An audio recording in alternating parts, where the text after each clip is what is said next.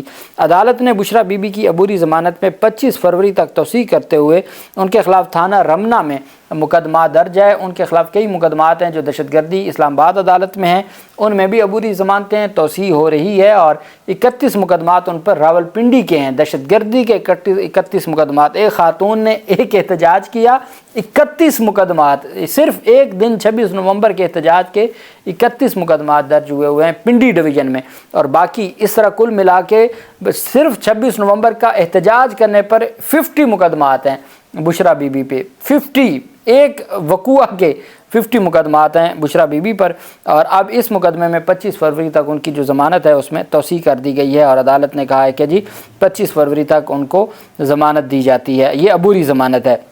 وہیں پہ جو دوسری طرف نوشہر و فیروز سندھ میں جی ڈی اے جو کہ خاص لوگوں کا خاص جماعت ہے، گرینڈ ڈیموکریٹک الائنس، اس کے سینئر رہنما جو سابق وفاقی وزیر بھی ہیں غلام مرتضیٰ جتوئی کو گرفتار کر لیا گیا ہے۔ پولیس کا کہنا ہے کہ غلام مرتضیٰ جتوئی کو انسداد دہشت گردی عدالت میں غیر حاضر رہنے پر گرفتار کیا گیا ہے۔ الیکشن 2024 8 فروری 2024 کو جو الیکشن تھا اس میں یہ الزام ہے کہ پاکستان پیپلز پارٹی کے کارکن کی ہلاکت ہوئی تھی اور اس ہلاکت کے ذمہ دار غلام مرتضیٰ جتوئی تھے اور دیگر تھے، اس وجہ سے ان کے خلاف یہ مقدمہ درج کیا گیا تھا، اور اس میں نوشہر و فیروز سے گرینڈ ڈیموکریٹک الائنس GDA جو پیر پگاڑا کی GDA ہے، اس کے سینئر رہنما غلام مرتضیٰ جتوئی کو گرفتار کیا گیا ہے۔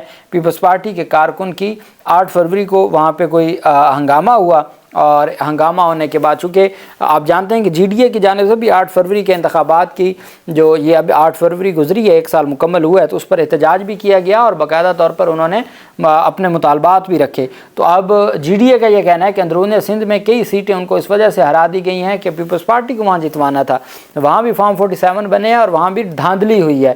تو اب یہ دہشت گردی کا مقدمہ درج ہوا۔ اب تک تو ہم پاکستان تحریک انصاف کا سنتے آئے ہیں کہ ان کی گرفتاریاں ہوتی ہیں، ان پر دہشت گردی کے مقدمات ہوتے ہیں، ان کے خلاف کارروائیاں ہوتی ہیں، یہ تو اب تک پاکستان تحریک انصاف کے ساتھ تھا، لیکن یہ پہلی گرفتاری ہے جو کسی اور سیاسی جماعت کے رہنما کی ہوئی ہے، اور وہ بھی سیاسی بنیادوں پر، چونکہ پیپلز پارٹی اس میں مدعی ہے۔ پیپلز پارٹی کہتی ہے جی کہ ہمارے کارکن کی ڈیتھ ہوئی اور وہ قتل کروانے والے جن کی ایما پہ ہوا وہ غلام مرتضیٰ جتوئی ہیں، اور اس وجہ سے ان کو پولیس نے گرفتار کر لیا ہے۔ اللہ پاک پاکستان کا حامی و ناصر ہو۔